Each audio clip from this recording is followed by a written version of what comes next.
AI를 뒤집다. 김덕진의 아이디어.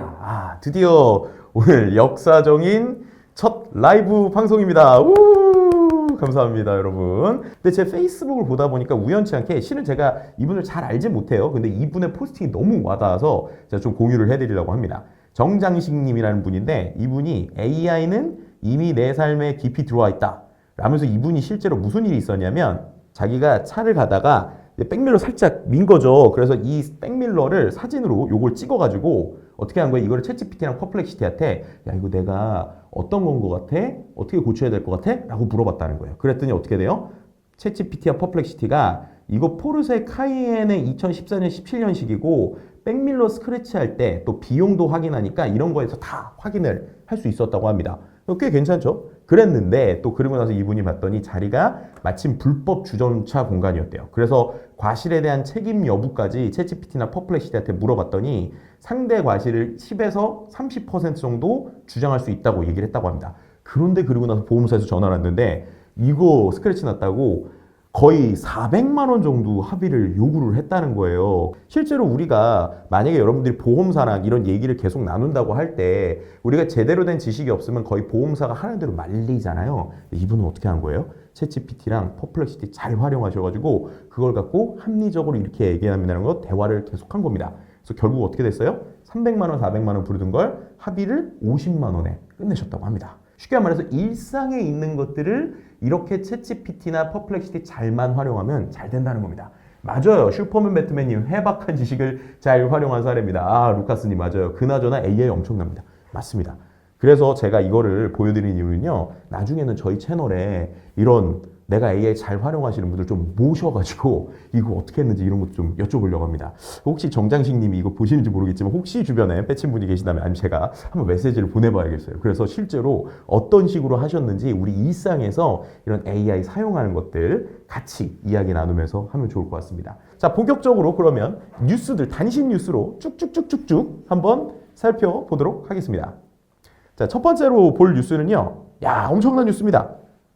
메타가요, 한국의 AI 칩 설계 스타트업인 퓨리오사 AI를 인수하는 논의를 하고 있다라는 이야기입니다. 자, 여기서 일단은 뉴스를 보시면 퓨리오사 AI가 우리나라에서 되게 큰 스타트업 중에 하나고 이 설계 쪽을 되게 잘하는 회사거든요. 그러니까 반도체라는 게 아시겠지만 반도체를 만드는 공장도 있지만 요즘엔 이 설계도가 되게 중요해요. 근데 이 설계도를 잘 만드는 이런 회사들인데 이 설계도를 만드는 회사를 어떻게 되는 거예요? 메타, 우리가 알고 있는 전 세계에서 가장 유명한 SNS 회사 페이스북을 운영하는 데가 인수를 하려고 하는 논의를 한다는 겁니다. 자, 이런 게 왜 나오는 걸까요? 중요한 거는요, 우리가 최근에 이제 AI 하면 엔비디아만 생각을 하잖아요. 그런데 이제 엔비디아 칩을 거의 모든 빅테크들이 다 쓰니까 두 가지 문제가 있어요. 칩이 비싸지기도 하고 또 오래 기다려야 되잖아요. 이거 어떻게 돼요? 자체 칩을 만들려고 하는 노력들을 계속하고 있습니다. 그래서 그런 관점에서 메타라고 하는 페이스북 회사는 아예 칩을 만드는 설계들을 하는 이런 데들을 계속 찾고 있는데 그런 관점에서 우리나라 퓨리오사 AI가 인수 논의가 되고 있다는 거죠. 와, 이 얘기만 봐도 벌써 설레지 않습니까? 야, 우리나라의 회사를 실제로 이런 메타가 관심을 갖고 있다는 거, 그죠? 목마니님 축하 나오고 있는데 실제로 이런 좀 딜들이 많이 일어났으면 좋겠어요. 자, 그런데 두 번째 뉴스는요. 이렇게 기분 좋았는데 또 한쪽에서 좀 씁쓸한 뉴스, 맥락을 보면 좀 씁쓸한 뉴스가 있는데 뭐냐면 오픈 AI, 챗GPT 만든 오픈 AI도 당연히 어떻게 되겠어요? 칩을 계속적으로 우리도 만들어야겠다는 생각을 했을 거잖아요. 그런데 이 칩을 제작하는 제작사로 TSMC를 낙점했다라는 뉴스가 며칠 전에 나왔습니다. 실제로 뉴스 내용을 조금 더 자세히 한번 볼까요? 지디넷 코리아에서 나온 건데 오픈 AI가 자체 칩 제작사로 TSMC를 낙점했다. 그죠? 슈퍼을 TSMC.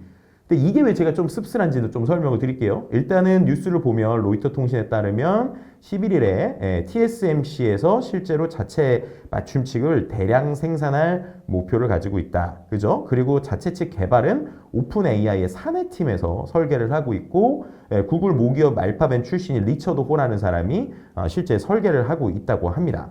그래서 이 설계를 하고 있는 팀이 미국 반도체 기업인 브로드컴과 함께 프로젝트를 추진 중이라고 하는데 제가 이거에 대해서 안타까움을 느끼는 이유는 뭘까요? 일주일 전에 우리가 뉴스에서 이런 얘기 했었죠. 소벤과 오픈 AI가 삼성과 손을 잡아서 자칫하면 이 삼성의 그 반도체를 활용하는 거 아니냐. 실제 이제 팹리스 공장을 쓰는 거 아니냐 이렇게 했는데 일주일 있다가 낙점은 TSMC가 됐습니다. 좀 안타까워요. 그죠? 그런데 이게 또 제가 관점에서 또 하나 안타까웠던 게 뭐냐면 실은 우리나라에 샘알트먼이 왔을 때는요 뭔가 합의하겠다 정도의 얘기만 나왔지 제대로 뭔가 이렇게 기업을 만드는 정도의 얘기는 안 나왔어요. 물론 와가지고 뭐 우리가 알고 있는 그 카카오와의 협업을 하겠다라고 했지만 그 협업이라는 건 좀 지금까지 보면 냉정하게 보면 카카오가 약간 오픈 AI에게 돈을 주고 서비스를 쓰는 거죠. 그런데 제가 그 카카오 우리나라의 그 오픈 AI 그 이제 샘 알트먼이 오기 전날에 일본에서 무슨 일이 있었는가를 좀 봤어요. 왜냐면 일본에 들렸다가 왔거든요. 근데 일본에서는요 오픈 AI랑 소프트뱅크랑 합자회사를 만들었습니다. 조인트 벤처를 만든 거죠. 자, 이 뉴스는요 아주 자세히 어디 써 있냐면 피쿨, 실제로 저희 CES의 가장 VIP 스폰서를 많이 해주는 피쿨 뉴스에 가시면 이게 유료 기사로 아주 잘 나와 있습니다. 우리나라 언론들에서 이 오픈 AI와 소프트뱅크의 협업에 대해서 일본에서 있었던 얘기를 좀 잘 많이 안 했었어요. 근데 그런 부분에 있어서 이제 나왔던 게 좀 있었죠. 북만이님, 그죠? 이재용님이 세상에 없는 걸 내놓는다고 뉴스 봤는데, 네, 지금 되게 좋은 포인트 주셨는데, 저거는 약간 그래도 그 협업은 있었어요. 뭐냐면 오픈 AI가 얘기한 게 두 가지 결이 있었는데, 하나는 이제 반도체, 우리가 자체 반도체 만들 때 삼성과 협업을 할 수 있는 뉘앙스를 하나 얘기한 게 있고, 두 번째는 세상에 없는 거리라고 하는 맥락에서는 오픈 AI가 AI 전용 단말기를 만들겠다라는 얘기도 했습니다. 그러니까 우리가 말하는 스마트폰 다음에 AI가 가지고 가는 음성을 기반으로 하는 어떠한 그 단말기를 만들 건데 그거를 만들 때 애플의 아이폰을 디자인했던 조너선 아이브라는 사람하고 만들 거고 그리고 그거를 만드는 기기를 직접 만드는 거는 오픈 AI가 그런 데 없으니까 삼성하고 하는 게 아니냐라고 하는 얘기들이 나오고 있는 상황이었거든요. 그래서 그런 결에서 좀 삼성에서 세상에 없는 걸 그런 거에서 좀 내놓지 않을까. 근데 더 중요한 건 지금 당장 돈 되는 거는 반도체 쪽이잖아요. 그래서 이 TSMC를 선택했다는 게 조금 아쉽긴 하지만 또 역으로 TSMC가 다 못하는 것들을 우리나라에도 좀 기회가 있지 않을까 뭐 이런 생각을 해봅니다. 자, 어쨌든 일본 얘기 계속하면 이렇게 협업을 하고 있어서 실제로 2월 3일에 어떤 행사가 있었냐면 소프트뱅크 오픈 AI 재팬이라고 하는 게 설립이 됐었거든요. 근데 여기에서 실제 두 회사가 중간 지주회사를 만들어서 50%씩 출자한 회사를 만들었습니다. 그리고 이때 더 놀라웠던 건 뭐냐면 이 발표를 할 때 일본 주요 대기업들 CEO가 거기 다 앉아 있었거든요. 근데 앉아 있었는데 그 사람들이 가지고 있는 시가총액, 그러니까 그 회사들의 시가총액이 일본 증시의 절반 정도 될 정도로 엄청 큰 회사들이 거기 다 모여 있었어요. 그리고 거기서 발표했던 게 뭐냐면 크리스탈이라고 하는 프로젝트였는데 쉽게 말하면 기업의 그 이제 뭐냐면은 그 각 기업들이 있을 거잖아요. 그 기업이 가지고 있는 사내 데이터를 갖고 AI를 쓸 수 있게 하겠다라는 겁니다. 그래서 그런 프로젝트를 해서 저는 와, 이 참 우리나라는 뭐 이렇게 좀 어떻게 보면 협업하겠다 수준이었는데 일본은 이렇게 직접 달리고 있으니까 와, 걱정되기도 하고 일본 진짜 무시무시하게 나오고 있구나라는 생각을 했거든요. 그런데 오늘 또 뉴스가 하나 나왔어요. 이 뉴스를 보고 제가 아 그렇구나라고 이해를 했는데 뭐냐면요.